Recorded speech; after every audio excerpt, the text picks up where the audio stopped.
So, welcome to the course unit 3 of our prelim. So, community-based corrections, treatment programs, and the contemporary issues and challenges. So, community-based treatment programs in non-institutional correction, di ba? As we tackled last week, we have deprivation, parole, pardon, other forms of executive clemency, amnesty, commutation of sentence, reprieve. So, in order for you to look up on this, so you can see it Article 7, Section 19 of the 1987 Constitution. So, nakasaad naman po dyan yung ating community-based treatment programs or in the non-institutional correction.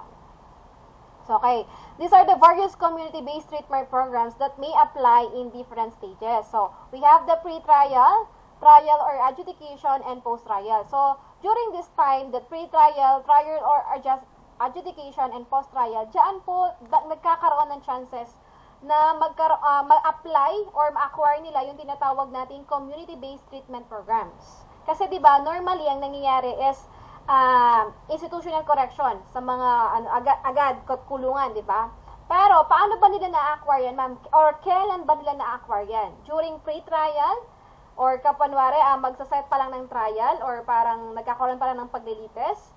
So kapag nasa prosecution pa lang ang mga tawag dito, yung mga files nila, ganyan. And then, trial or adjudication, pwede rin i-apply siya during trial or judgment day. And also, after the trial or kapag meron ng final judgment.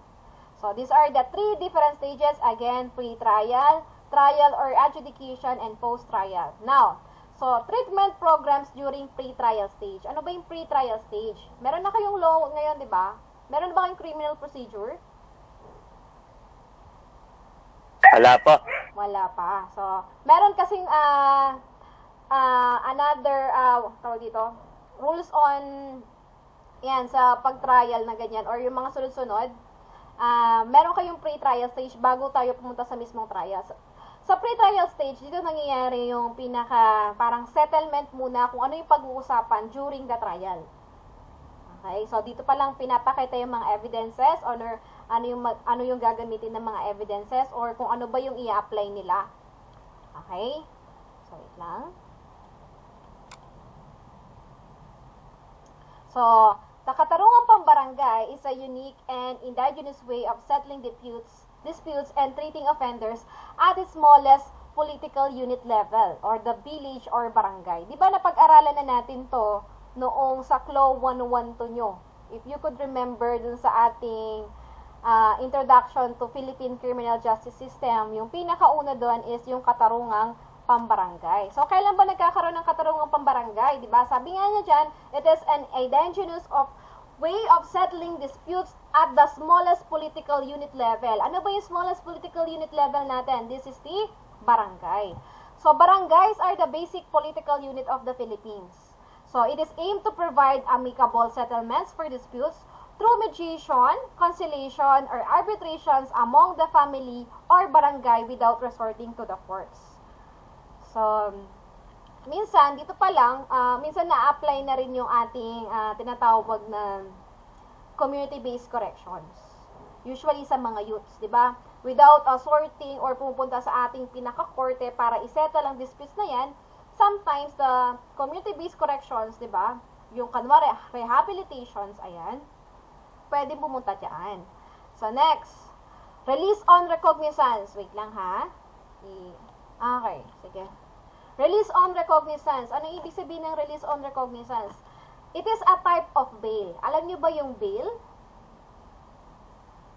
The bail, di ba, ito yung, imbis na makulong ka, di ba? Imbis na makulong ka, ito yung pasamantalang laya. Ito yung bail. So, release on recognizance is one type or classifications of bail. So, the release of an offender, okay?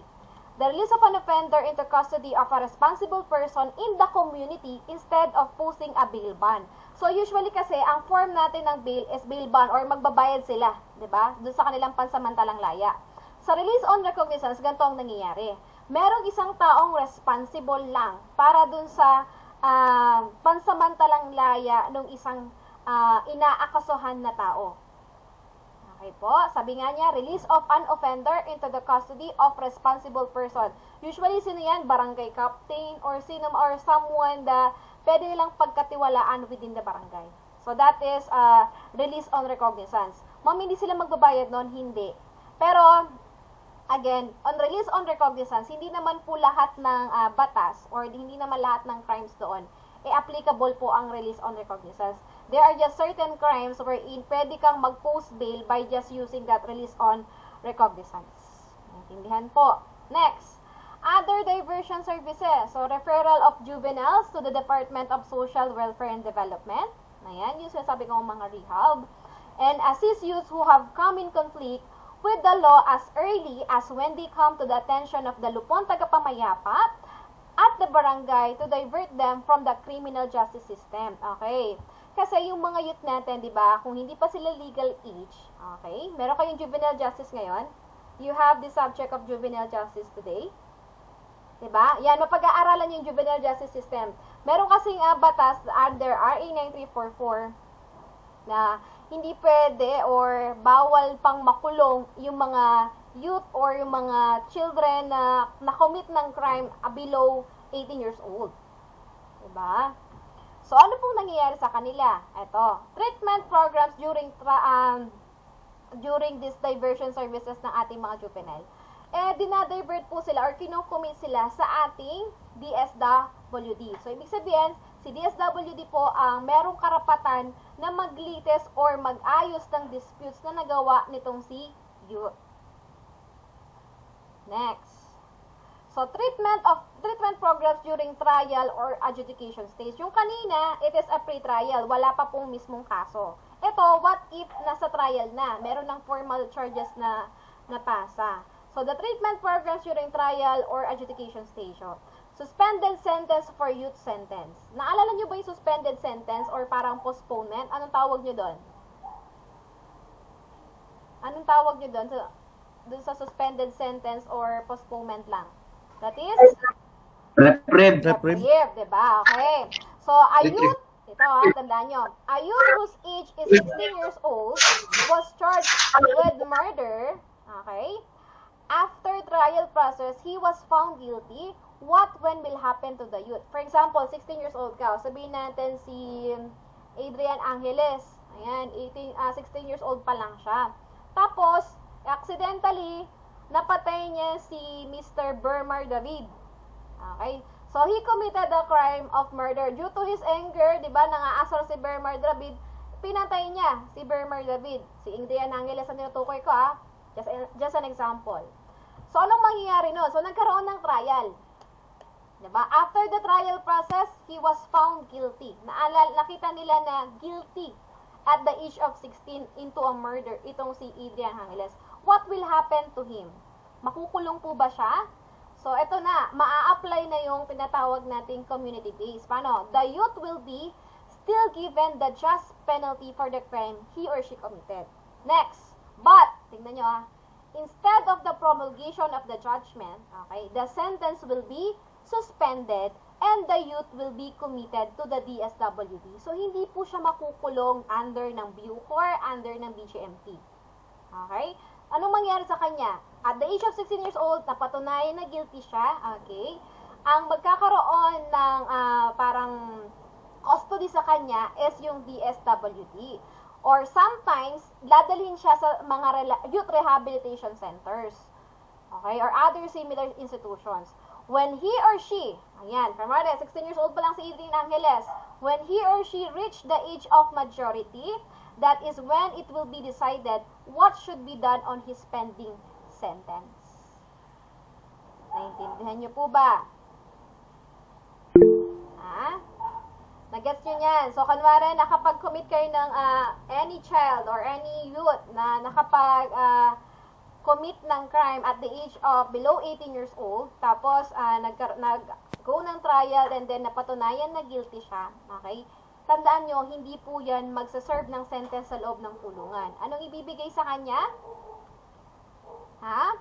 Anong ibibigay sa kanya? It is a commitment into the DSWD or Youth Rehabilitation Centers. After 2 years, di ba, 16 years old na siya, magiging 18 years old na. Kapag na-reach na niya yung tinatawag nating legal age, okay? Kapag na-reach na yung legal age, doon pa lang desisyonan. Anong gagawin doon sa pending sentence niya? Itutuloy niya ba sa kulungan or what? Naintindihan po ba niyan? Naintindihan? Yes, ma'am. Next. So, treatment programs during post-trial stage.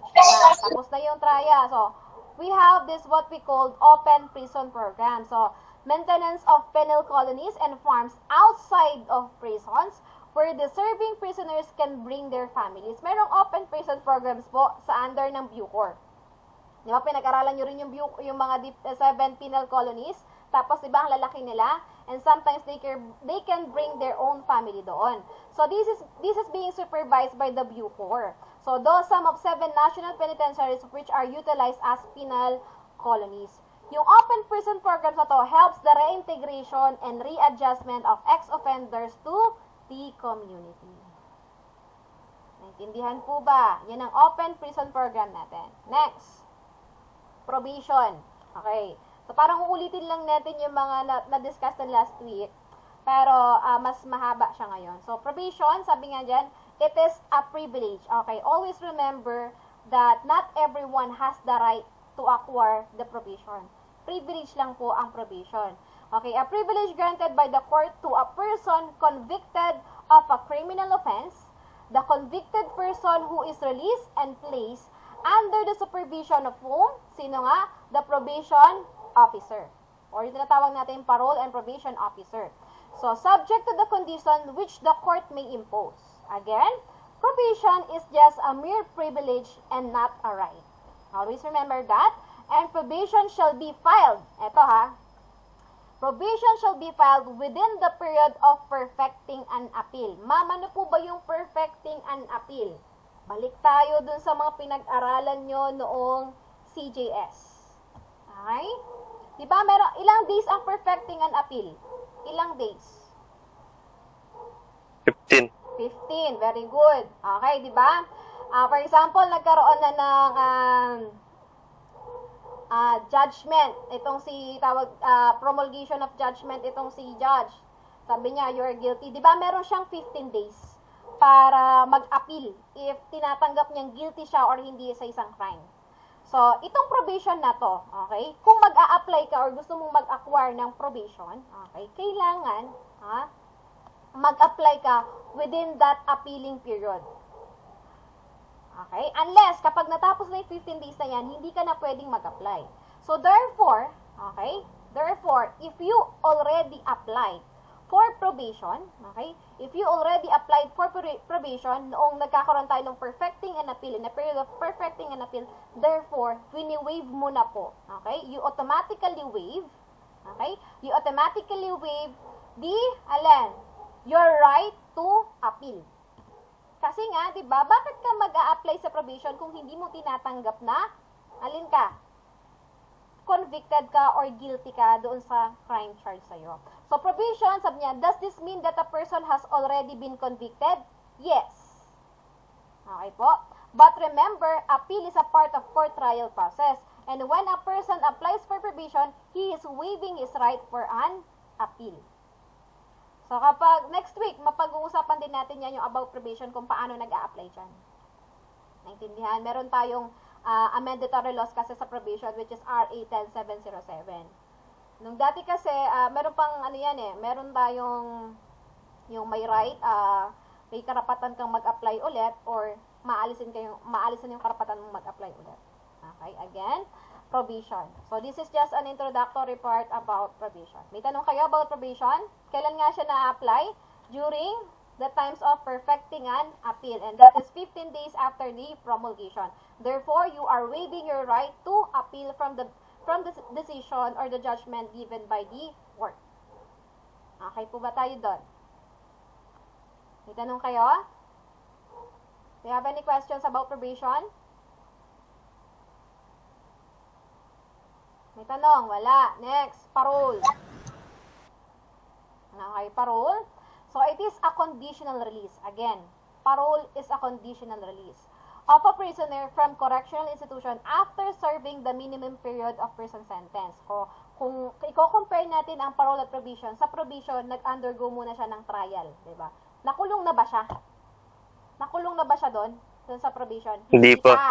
Okay. Sa parole, kailangan muna niyang mag-serve ng minimum period of prison sentence. So, offenders undergoing parole are still in the custody of the state. So, and if the offenders violate a condition for their release, diba, i-release sila under the certain conditions, he or she will be re-incarcerated and continue to serve the remaining prison sentence. Ma'am, the question, automatic po ba? For example, ma'am, inakusuhan siya na meron siyang na-violate na conditions habang nasa labas siya, habang nagsaserve po siya ng parole. Automatic po ba ibabalik siya sa loob ng kulungan? Ha? Automatic ba? The answer is no. Okay, bago natin ibalik, okay? Remember, bago po natin ibalik itong si Parole, ha? If nag-violate siya ng kaniyang conditions while serving parole, okay? Kailangan magkakaroon mo sila ng trial. Magkakaroon muna sila ng trial, okay? Bago nila totally ibalik or to back into serving or continuing prison sentence. So again, parolees are administered by Parole and Probation Administration or yung PPA. So yun din na nag-administer dun sa mga probationer natin or probation. Okay, next. Pardon. Ayan. Sino ulit ang nagbibigay ng pardon? Ano yung hottest issue about pardon ngayon? Sino nagbigay ng pardon? President. Kanino, di ba? Doon sa American soldier, di ba? Okay, pardon. It is an act of grace proceeding from the power entrusted with the execution of laws which exempts individual from the punishment for a crime committed. So, sino naman nagbibigay ng pardon, ba? Again, it is the President. So, the Board of Pardons and Parole oversees this program and provides recommendation to the President of the Philippines to grant pardon to a certain offender. Okay, bago kasi mag-grant ng pardon itong si President, ang role din ni BPP or Boards of Pardons and Parole is to submit a recommendation to the President. Naintindihan po ba? So, for example, ma'am, yung tito ko po, willing sanang mag-apply for pardon. Anong gagawin mo? So, susulat ka muna ng letters about kay Boards of Pardons and Parole. And then, if nakita nila na qualified itong si tito mo na nakakulong, therefore, ire-recommend ka nila kay President. Then, si President ang may final say, either i-release ba niya or i-approve ba niya yung pardon. And pardon has two parts, the absolute pardon and the conditional pardon. Absolute pardon, ito yung kanina, yung issue kanina kay Duterte. Diba? Absolute pardon, it means wala ka ng liabilities kasi.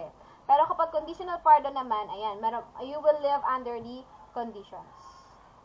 Next, executive clemency, diba? Again, a constitutional prerogative given to the chief executive to grant what? Pardon, amnesty, reprieve, commutation of sentence. Next. So, what is an amnesty? Okay? It is an act of grace proceeding from the power entrusted with the execution of the laws which exempts the individual from the punishment for a crime committed. Ano po pinagkaiba ng amnesty sa pardon? Okay? Again, sa amnesty, it is an act of grace. Diba? Sabi niya, ito, okay, ang amnesty, kailangan meron muna ng concurrence from the Congress. Therefore, hindi po siya mag-i-stop or ang decision body ng amnesty hindi lang sa President. Kailangan meron muna yan approval with the Congress. And amnesty, okay, madalas ginagamit po ito sa mga political. Okay, political prisoner or mga political persons na nag-commit ng crime. And amnesty is also applicable to sa mga group of persons. Group of persons that committed a crime.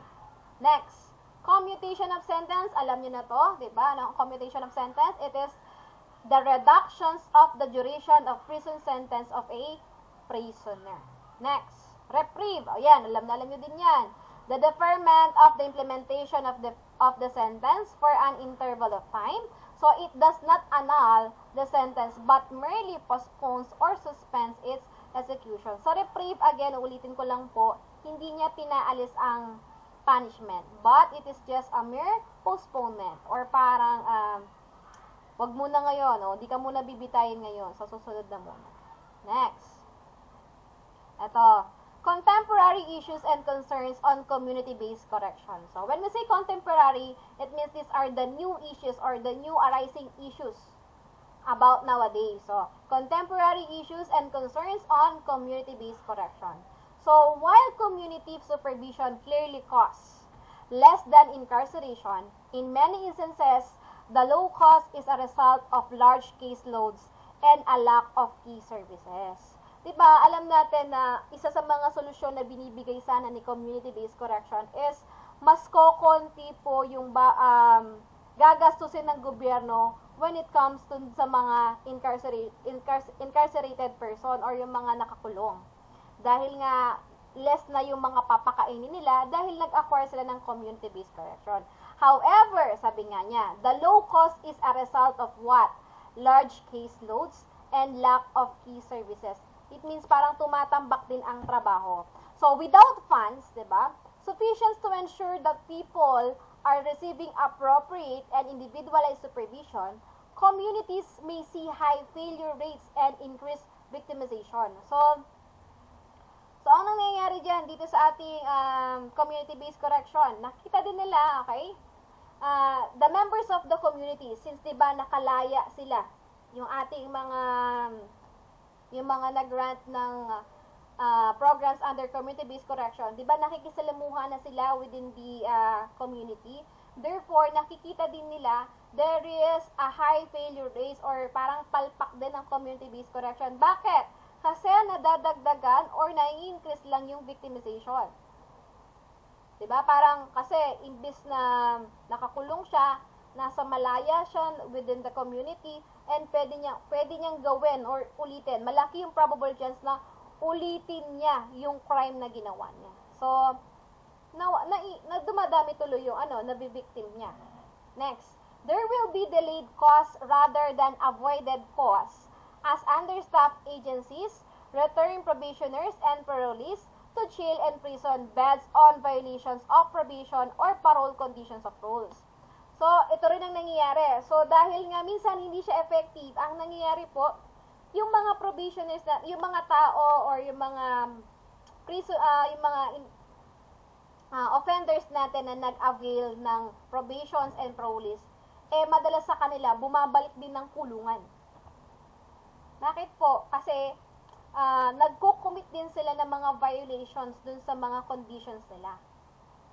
So, nangyari, parang dagdag proseso lang din. Okay? Next.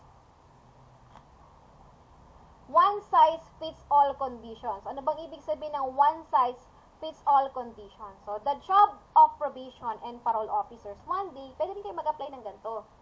The job of probation and parole officers is further complicated by a number of factors outside their control. Ano yung mga factors na yon? Number 1, the long terms to which offenders are sentenced on probation and placed on parole. Mas matagal po kaya yun. For example, 6 years, kunwari, 1 year lang talaga. Sabihin natin 2 years lang. 2 years lang ang iyong sentence kung makukulong ka. Pero nag-apply ka ng probation, ang mangyayari nun, 6 years mo siyang babantayan sa labas. Okay? The long terms to which offenders are sentenced on probation and placed on parole. So, lengthy, diba? Standardized sets of conditions for all of those on supervision. Next, fines, fees, restitutions, and community service obligations that officer must monitor and enforce. Siyempre, tsaka konti lang kasi yung mga parole and probation officers natin, tapos yung mga sinusupervise nila, napakadami po. Lalo na ngayon nung nauso yung tokhang, kapag nag-OJT kayo, dun nyo mapapansin na everyday ang daming pupunta sa parole and probation office. At kung titingnan nyo, yung mga staff nila, wala man sa 10 or minsan kulang pa sa 10. Diba? Lahat yun sinusupervise nila. Next, mandated treatment for which offenders must pay. So, example of one-size-fit-all condition, di ba? Requiring the probationer or parolee to submit to drug testing or participate in treatment when there is no indication that substance abuse is a factor in his or her criminality. Kasi dito, yung isa sa mga, pag sinabi natin one-size-fits-all, applicable po siya sa lahat. So, ano nangyari? Sabi niya, isang example, requiring, it means it is a mandatory to a probationer or parolee to submit a drug testing or participate. Alin?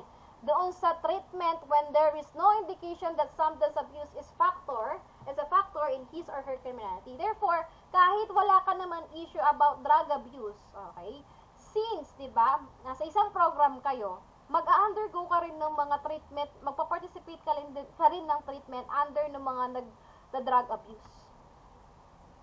Magkakaroon ka din ng ganung program.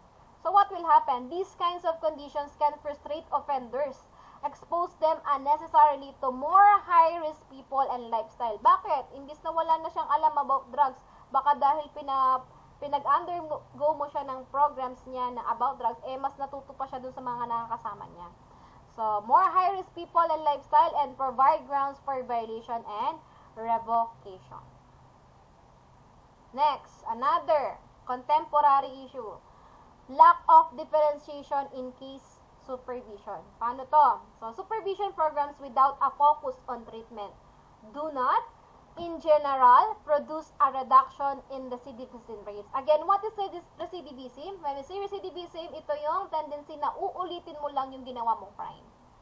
So, lack of differentiation in case supervision. Therefore, kulang yung pagsusupervise sa kanila. Since nga, kulang yung mga tao natin under sa mga community-based corrections.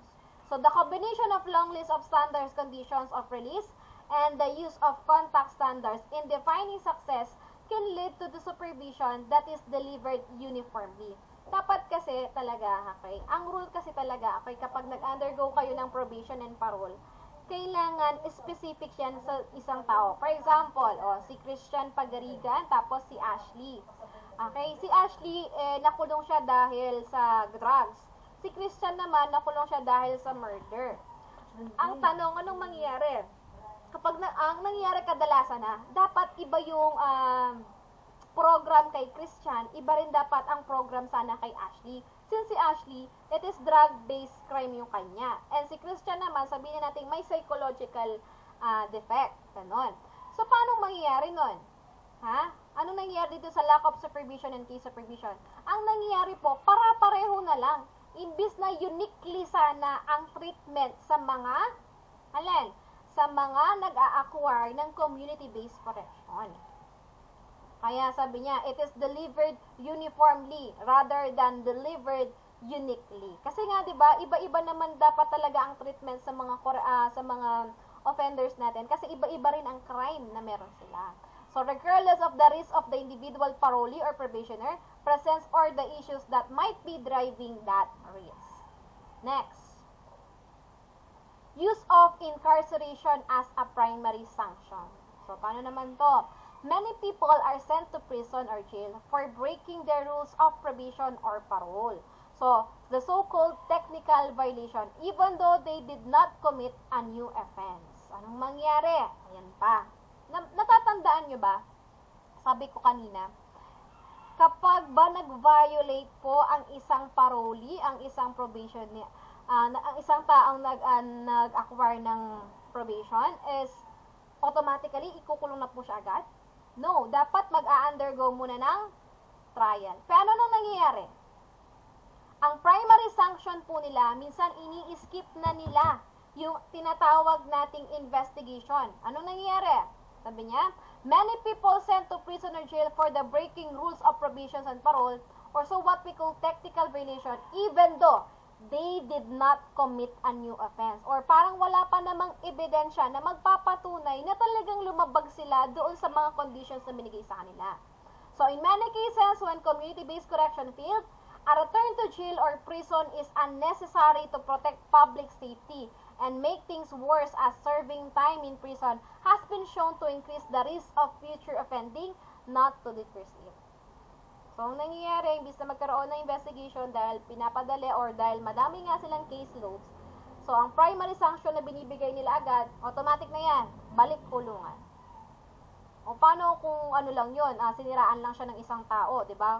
Or yung nag-report sa kanya, or yung mismong nagbabantay sa kanya, hindi na nagalit sa kanya, or yung mismong parole and probation officer. Di ba? Next, isa yun sa mga disadvantage. Next. So, yun lang. Last na pala yun eh. Do you have any questions? Hi. Do you have any questions? Wala